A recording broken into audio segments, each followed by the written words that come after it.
Muito bem, DNAs, vamos lá, preparação aqui para o Dental Board e a gente vai falar um pouquinho sobre emergências médicas, né? Situações que a gente precisa memorizar para gravar de forma mais fácil para se preparar para a prova do Board e não esquecer também de que esse grupo tem o apoio do Bootcamp, que é o melhor aplicativo para preparação para o Dental Board. Então, a gente vai direto já para as emergências médicas e para a gente memorizar todas elas de uma maneira mais fácil, a gente tem que lembrar que as emergências médicas acontecem porque geralmente todas as emergências ocorrem por falta de esporte, falta da prática de esporte. Então a gente vai usar o esporte para memorizar dentro dessa situação. Sempre que houver uma emergência médica, você lembra que elas acontecem porque os seus pacientes não praticam esporte. E a gente vai entender o que essa sigla significa para a gente memorizar ela de uma maneira mais fácil. Stop treatment, position patient, oxygen, reassure, take vitals.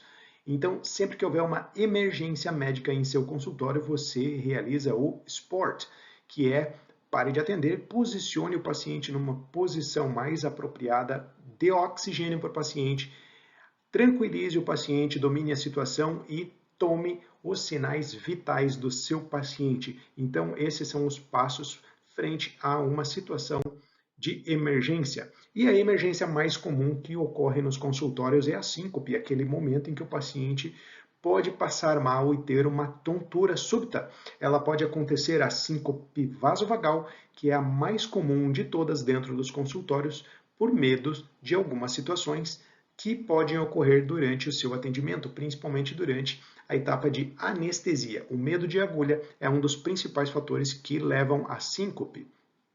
Outro fator importante é quando você tem uma pessoa grávida no seu consultório.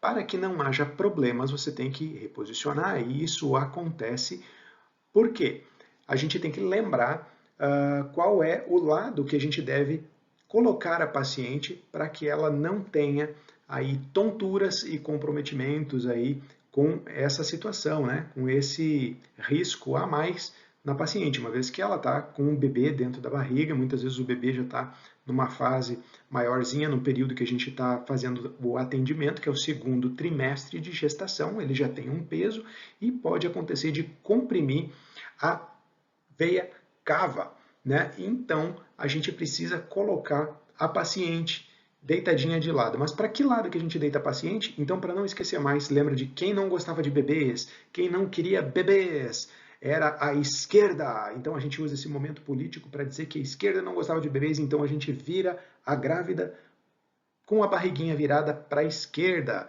para aliviar a pressão sobre a veia cava, que leva o suprimento sanguíneo ao coração, e essa compressão da veia cava pelo bebê pode dificultar a oxigenação e causar a síncope. Então, a gente sempre deita decúbito a paciente para o lado esquerdo, a gente não esquece mais. E outra situação que leva muita atenção dentro dos consultórios é o infarto.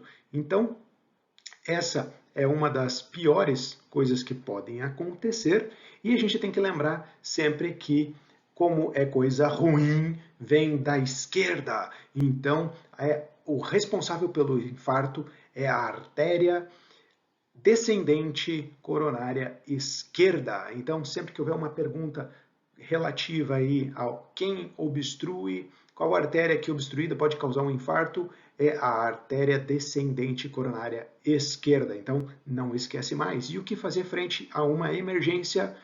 Sport. Comece sempre pelo esporte que você não vai errar.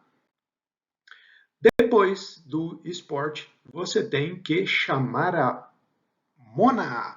Não esquece, então, dentro de uma situação de infarto, você tem que praticar o esporte e depois chamar a Mona, para você não esquecer mais. E o que a Mona faz?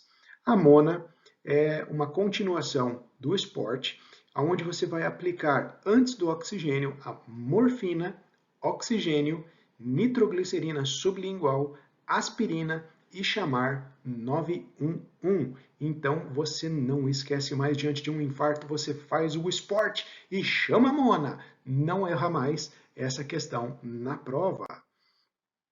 No caso de anginas, que são menos tensas, assim, menos graves do que um infarto, são apenas aquelas dores iniciais de um processo de infarto, então você não precisa chamar a mona, você corta um pouco a sua importância, tira o M e chama a ona.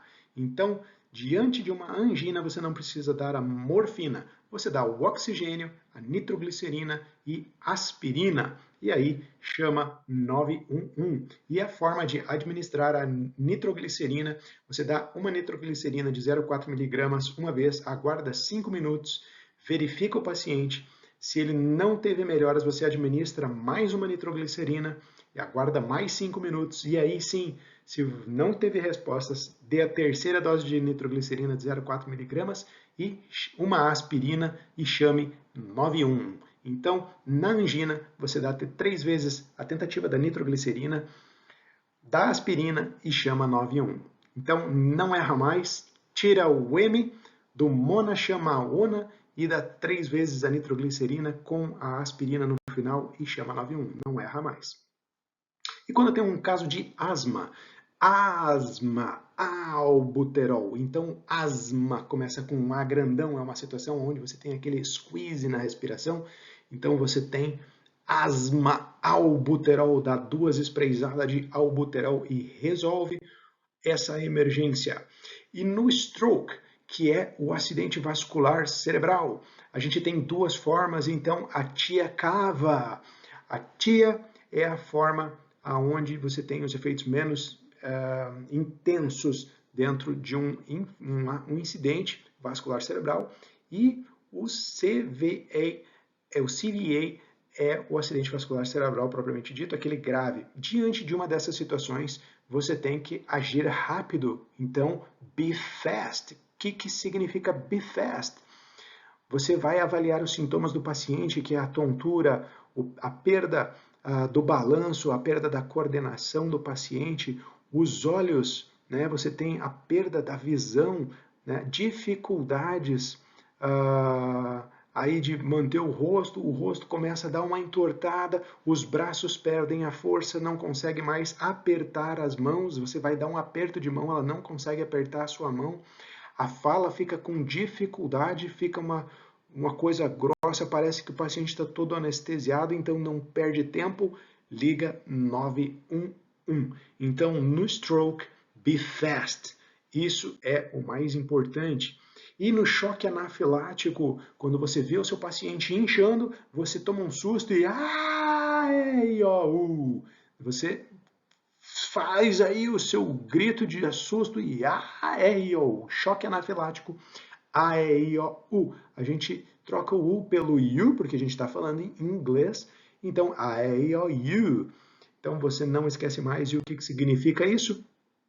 Albuterol, epinefrine, intramuscular, antihistamínico, oxigênio e you call 911. Então você não esquece mais esses passos para situações de emergência. Lembra, choque anafilático, AEO, albuterol, epinefrina, intramuscular, antihistamínico e oxigênio.